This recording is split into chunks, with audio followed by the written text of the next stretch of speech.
Hola, vamos a compartir la lectura de La Rosa de Paracelso de Jorge Luis Borges, relato que se encuentra en la memoria de Shakespeare, y luego haremos un breve comentario. La Rosa de Paracelso. En su taller, que abarcaba las 2 habitaciones del sótano, Paracelso pidió a su Dios, a su indeterminado Dios, a cualquier Dios, que le enviara un discípulo. Atardecía. El escaso fuego de la chimenea arrojaba sombras irregulares. Levantarse para encender la lámpara de hierro era demasiado trabajo. Paracelso, distraído por la fatiga, olvidó su plegaria. La noche había borrado los polvorientos alambiques y el atanor cuando golpearon la puerta. El hombre, sonoliento, se levantó. Ascendió la breve escalera de caracol y abrió una de las hojas. Entró un desconocido. También estaba muy cansado. Paracelso le indicó un banco. El otro se sentó y esperó. Durante un tiempo no cambiaron una palabra. El maestro fue el primero que habló. «Recuerdo caras del occidente y caras del oriente», dijo no sin cierta pompa. «No recuerdo la tuya. ¿Quién eres? ¿Y qué deseas de mí?» «Mi nombre es lo de menos», replicó el otro. 3 días y 3 noches he caminado para entrar en tu casa. Quiero ser tu discípulo. Te traigo todos mis saberes. Sacó un talego y lo volcó sobre la mesa. Las monedas eran muchas y de oro. Lo hizo con la mano derecha. Paracelso le había dado la espalda para encender la lámpara. Cuando se dio vuelta, advirtió que la mano izquierda sostenía una rosa. La rosa lo inquietó. Se recostó, juntó la punta de los dedos y dijo: «¿Me crees capaz de elaborar la piedra que trueca todos los elementos en oro y me ofreces oro? No es oro lo que busco, y si el oro te importa, no serás nunca mi discípulo». «El oro no me importa», respondió el otro. «Estas monedas no son más que una parte de mi voluntad de trabajo. Quiero que me enseñes el arte. Quiero recorrer a tu lado el camino que conduce a la piedra». Paracelso dijo con lentitud: «El camino es la piedra. El punto de partida es la piedra. Si no entiendes estas palabras, no has empezado aún a entender. Cada paso que darás es la meta». El otro lo miró con recelo.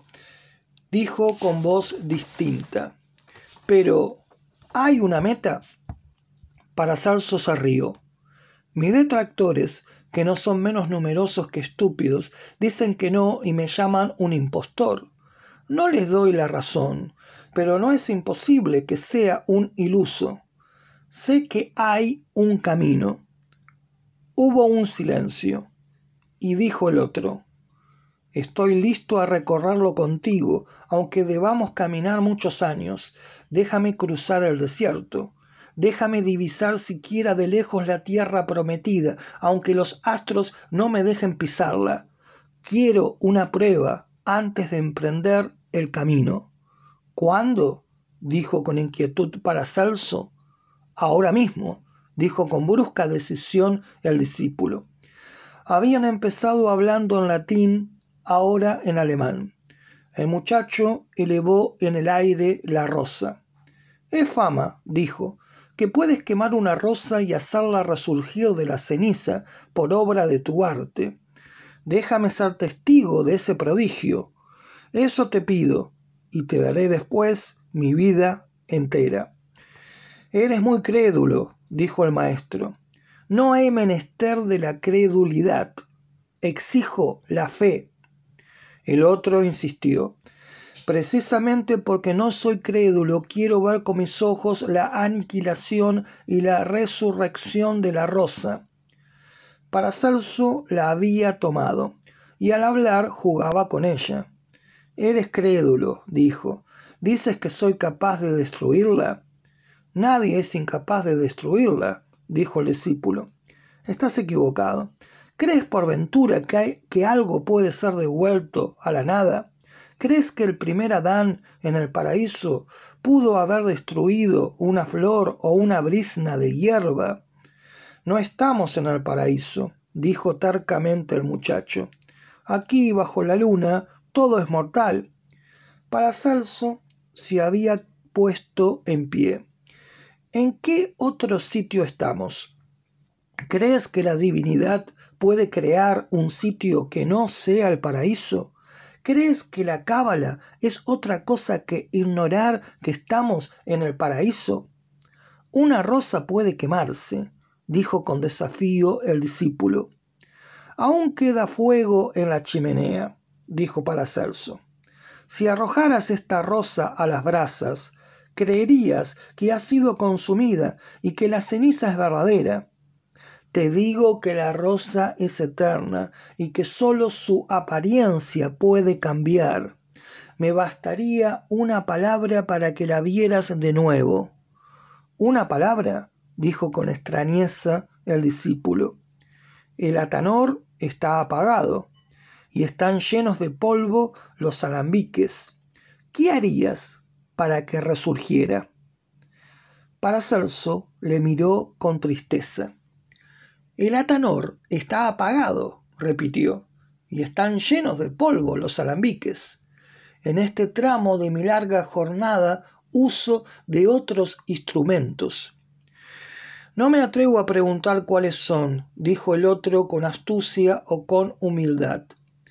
Hablo del que usó la divinidad para crear los cielos y la tierra y el invisible paraíso en que estamos y que el pecado original nos oculta. Hablo de la palabra que nos enseña la ciencia de la cábala. El discípulo dijo con frialdad: Te pido la merced de mostrarme la desaparición y aparición de la rosa. No me importa que operes con alquitarás o con el verbo. Paracelso reflexionó. Al cabo, dijo, si yo lo hiciera, dirías que se trata de una apariencia impuesta por la magia de tus ojos. El prodigio no te daría la fe que buscas. Deja, pues, la rosa. El joven lo miró siempre receloso. El maestro alzó la voz y le dijo: Además, ¿quién eres tú para entrar en la casa de un maestro y exigirle un prodigio? ¿Qué has hecho para merecer semejante don? El otro replicó, tembloroso: Yo sé que no he hecho nada. Te pido en nombre de los muchos años que estudiaré a tu sombra que me dejes ver la ceniza y después la rosa. No te pediré nada más. Creeré en el testimonio de mis ojos. Tomó con brusquedad la rosa encarnada que Paracelso había dejado sobre el pupitre y la arrojó a las llamas. El color se perdió y solo quedó un poco de ceniza. Durante un instante infinito esperó las palabras y el milagro. Paracelso no se había inmutado. Dijo con curiosa llaneza: Todos los médicos y todos los boticarios de Basilea afirman que soy un embaucador. Quizá están en lo cierto. Ahí está la ceniza que fue la rosa y que no lo será. El muchacho sintió vergüenza. Paracelso era un charlatán o un mero visionario, y él, un intruso, había franqueado su puerta y lo obligaba ahora a confesar que sus famosas artes mágicas eran vanas. Se arrodilló y le dijo: He obrado imperdonablemente, me ha faltado la fe, y que el Señor exija de los creyentes. Deja que siga viendo la ceniza.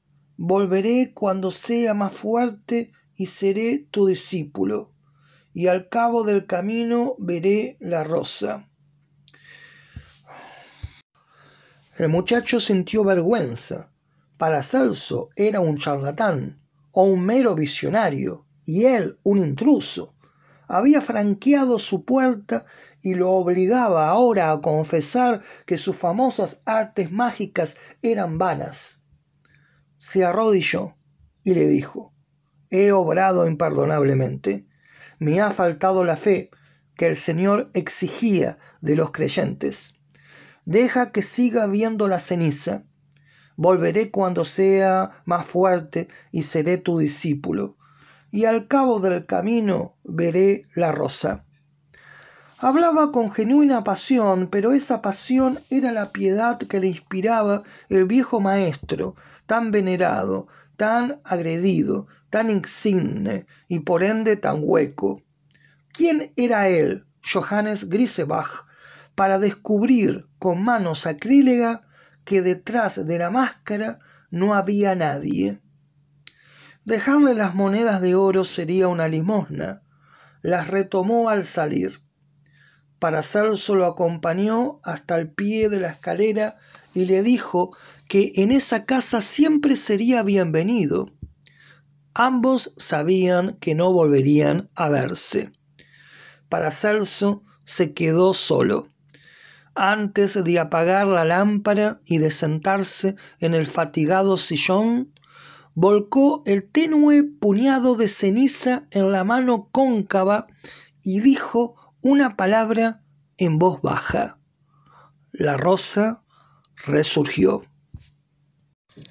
Bien, hemos leído La rosa de Paracelso y ahora haremos un breve comentario.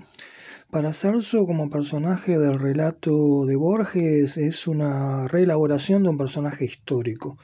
El Paracelso histórico fue un médico alquimista astrólogo suizo que vivió entre 1493 y 1551.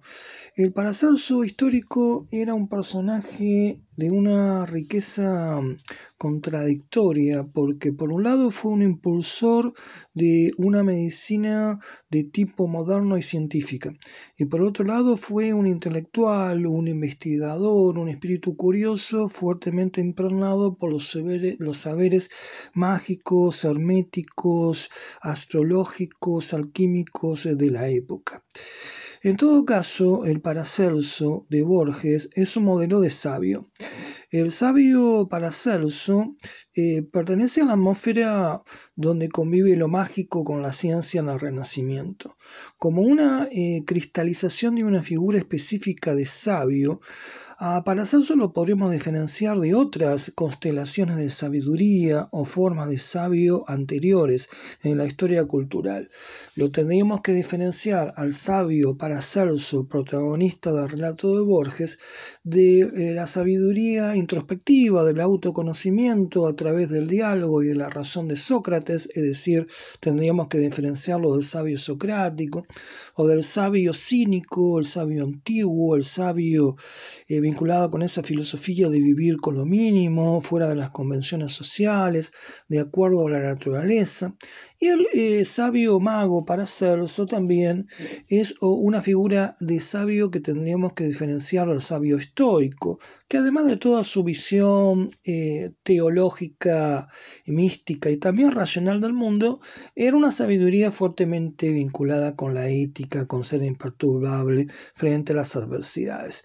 Por lo tanto, Paracelso es una forma de sabio en una historia cultural del modo como se construye o se entiende este lugar, el lugar del sabio o la sabiduría.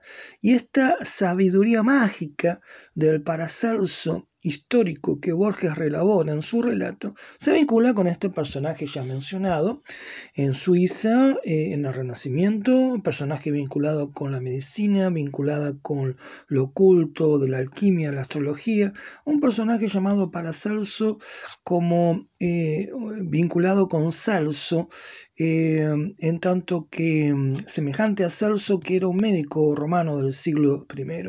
Paracelso, como sabio mago del siglo XVI, es esa personalidad atractiva en la cual confluye el intelecto hacia una investigación médica científica, por un lado. En ese campo, Paracelso es precursor de investigaciones químicas, de lo que se conoce, por ejemplo, como el término espagiria, que es una forma de hacer una producción de medicinas a partir de plantas utilizadas por procedimientos originalmente alquímicos. Es todo lo vinculado con la fermentación, con la destilación, con la extracción de minerales a partir de las cenizas de las plantas. Y también en ese sentido de precursor de una medicina científica, Paracelso se lo entiende como el que le da un fuerte impulso a una medicina del trabajo, en tanto que hizo estudios en minas de cómo el aire enrarecido de las minas afectaba la salud de los trabajadores en estos lugares. Pero esa cara del Paracelso que exigía ciertos criterios empíricos científicos para la medicina, en eso también estaba el Paracelso que quería elevar la condición de cirujano a la condición de médico, sacándolo del ámbito de los barberos. Ese Paracelso intelectual de una medicina científica convivía con el Paracelso que es más significativo para explicar su protagonismo en el relato de Borges que hemos considerado. Porque además de la personalidad vinculada con la medicina científica en sus inicios modernos, como dijimos, Paracelso es un personaje típico de ese renacimiento que, por ejemplo, una historiadora inglesa, Frances Yates, nos describe como una época atravesada por saberes herméticos, saberes vinculados con la magia, con el ocultismo, con la astrología, con la alquimia, con la cábala, que proceden de antiguo. Por un lado, Paracelso, en el relato de Borges, se vincula específicamente con la alquimia. Es aquel que sabe manejar el atanor, los polvos de alambiques, es aquel que sabe moverse con sabiduría en el laboratorio alquimista.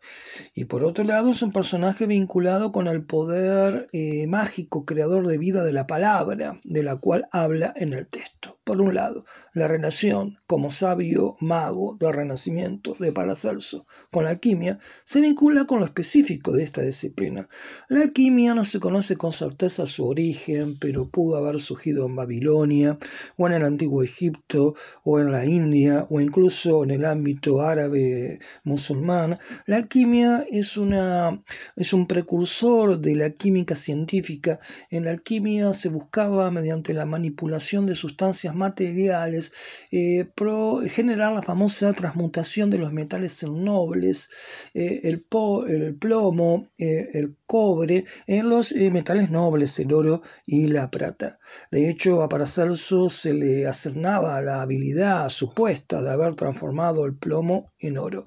La alquimia entonces suponía un saber del orden lo empírico para la manipulación de los minerales y para obtener el oro. Pero, a la luz de las investigaciones más modernas, el centro de la alquimia no se vincula tanto con la alquimia operativa o empírica, es decir, el mero saber respecto a las sustancias materiales que en el laboratorio del alquimista pueden ser manipulados, sino que, por ejemplo, a la luz de la famosa investigación de Jung de psicología y alquimia, el centro de gravedad, el corazón de lo alquímico se vincula más con una concepción de un camino simbólico, espiritual, hacia una sabiduría que supone autoconocimiento y que supone un despertar de la conciencia del alquimista para sentirse parte de la obra creadora total de Dios.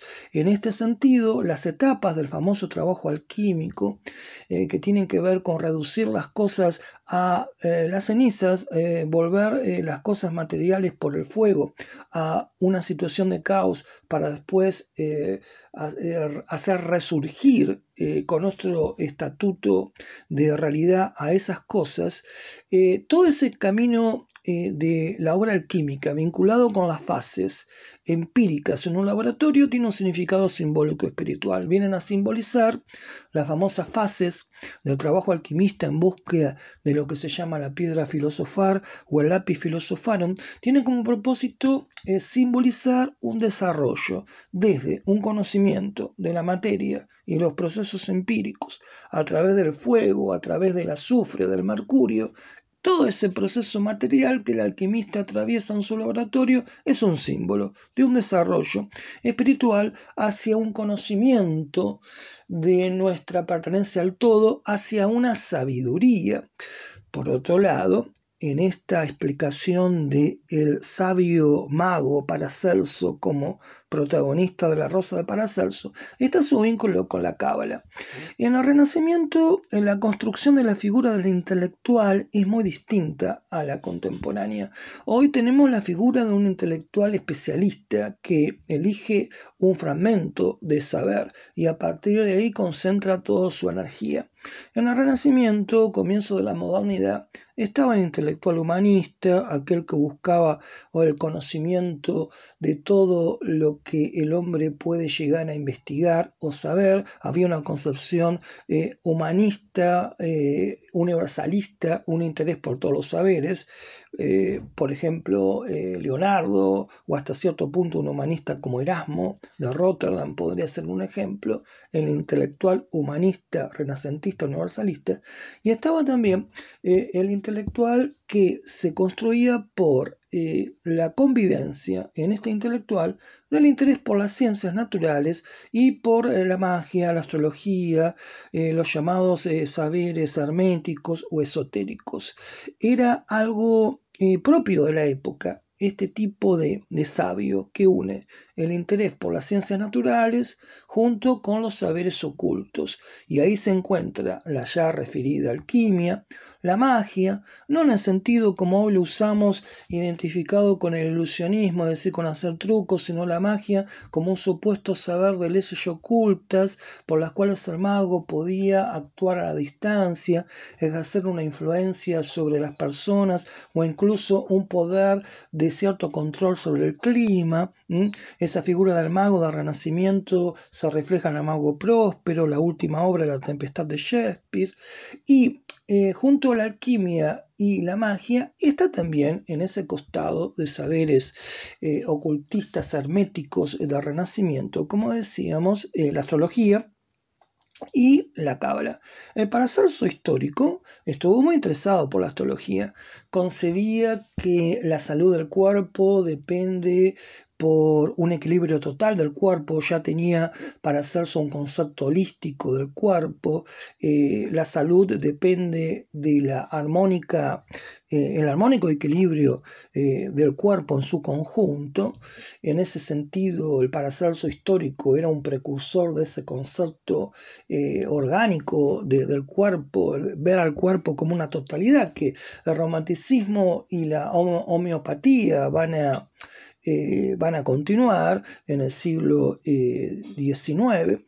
Y por otro lado, Paracelso observaba la relación entre el cuerpo como un todo y el cuerpo mayor del universo. Esto suponía ver al hombre como microcosmos que era un reflejo o vivía en una correspondencia con un macrocosmos en el cual se sitúan las estrellas, los planetas, los cuerpos celestes, de modo tal que para la perspectiva astrológica hay una influencia, hay una relación entre el mundo estelar, el macrocosmos y la vida en la Tierra, a nivel de los vegetales, las plantas, los minerales o los animales y la vida humana.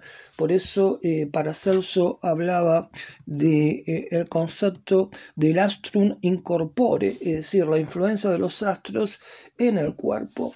Entonces, el sabio mago del Renacimiento, representado por Paracelso, era ese punto de encuentro con múltiples saberes, donde la alquimia, la cábala, la astrología tenían una gravitación fundamental.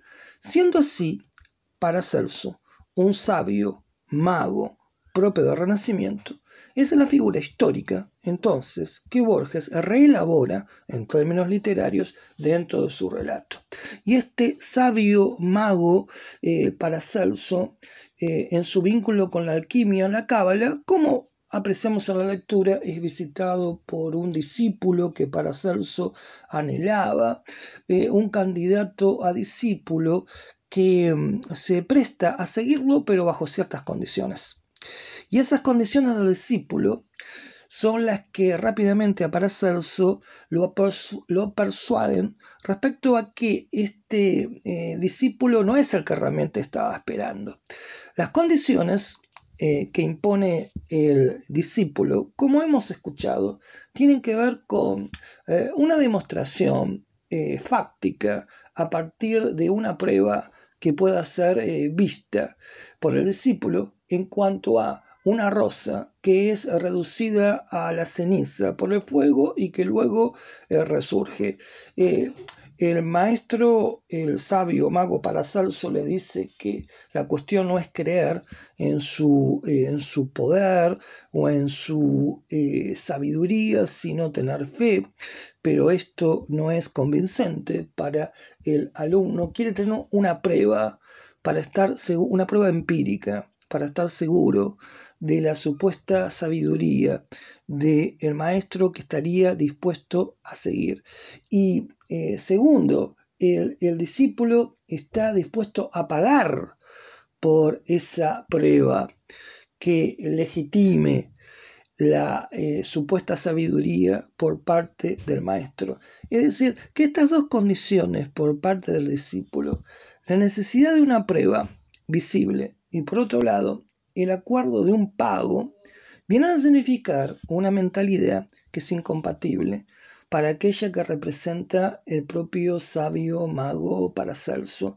Es decir, Paracelso habla del poder creador de vida a través de la palabra divina como fuerza creadora. Eso se vincula con la cábala mencionada en el texto, porque en la cábala Dios crea el mundo a través de la potencia desplegada de la palabra y por ende del lenguaje. Y de hecho en la cábala, como disciplina mística dentro del judaísmo, Dios es un nombre secreto e impronunciable.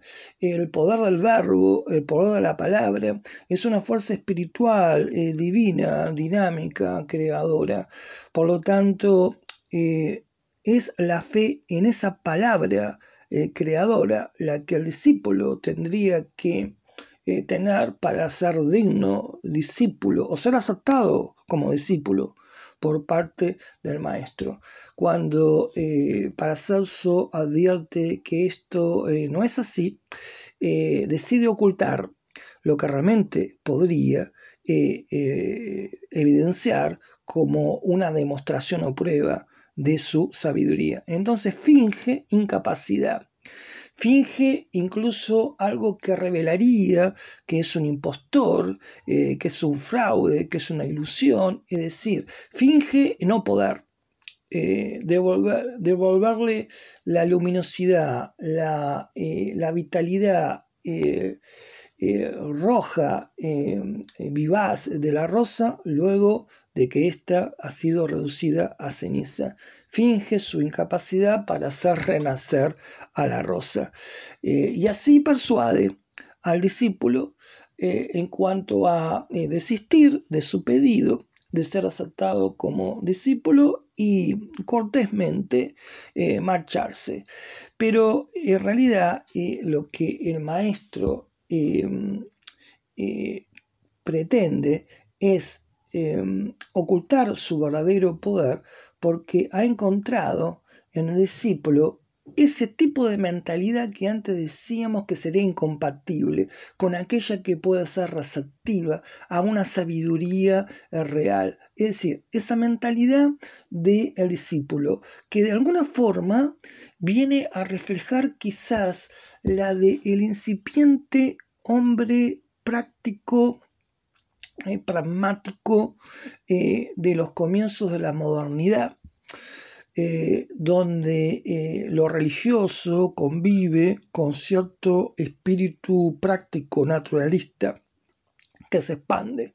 Es decir, para el discípulo no basta con la fe en lo invisible, es necesario, cual si fuera una verificación científica de una prueba que acredite un supuesto saber. Eso por un lado, una mentalidad para la cual solo lo aceptable como real es algo que tiene algún tipo de vínculo con una comprobación empírica. Y segundo, en la mentalidad del discípulo está la predisposición a pagar. Por lo tanto, un saber mediado por una prueba empírica para ser aceptado, o un saber que puede ser comprado mediante el oro, viene a representar un tipo de mentalidad pragmática, una mentalidad que supone que lo espiritual puede ser comprado, que viene entonces a ilustrar ese tipo de mentalidad que se reduce a aceptar solo lo visible, lo que lo ven los ojos, o que cree que el saber puede ser un acto de compra, un acto comercial. Al evidenciar un discípulo impregnado por esa mentalidad práctica, empírica, comercial, que quizás refleja cierta mentalidad que se inicia en la modernidad, el sabio mago Paracelso, como exponente de una sabiduría de más larga data, de un carácter quizás ancestral, ese saber antiguo en el sabio mago Paracelso finge entonces incapacidad para elegantemente despedir o liberarse de la incómoda presencia de este candidato a discípulo. Y como hemos escuchado a través de la gracia literaria del texto, solo cuando la mirada del discípulo se ha retirado, entonces en soledad el Paracelso hace resurgir la rosa, en un tipo de sabiduría que entonces no es un despliegue de un poder para la mirada de los otros, sino es un poder de dominio por parte del espíritu, la mente sobre la materia, que refleja una sabiduría que no depende de la aprobación o de la mirada ajena, sino que es una fuerza que el sabio busca y acaso consigue algunas veces en un camino de soledad en la cual su encuentro con el saber es parte de un hallazgo íntimo, silencioso, solitario y no nunca algo que tenga que ser exhibido como una suerte de espectáculo o prodigio para ser aceptado como una manifestación de una supuesta sabiduría. Entonces la rosa de Paracelso quizás nos acercó a cierta figura del sabio, el sabio mago del Renacimiento, y a un lugar de la sabiduría en la cual ésta no tiene que ver con un poder que se busque ejercer, un dominio sobre los otros o una admiración sobre los otros, sino un hallazgo vinculado con un solitario y silencioso camino. Bueno, les mando entonces un gran saludo y nos volveremos a encontrar aquí en este espacio cultural Linceo acá en YouTube, quizás para compartir alguna otra lectura y comentario de alguna otra joya, alguna otra gema del poder de la literatura. Un gran abrazo.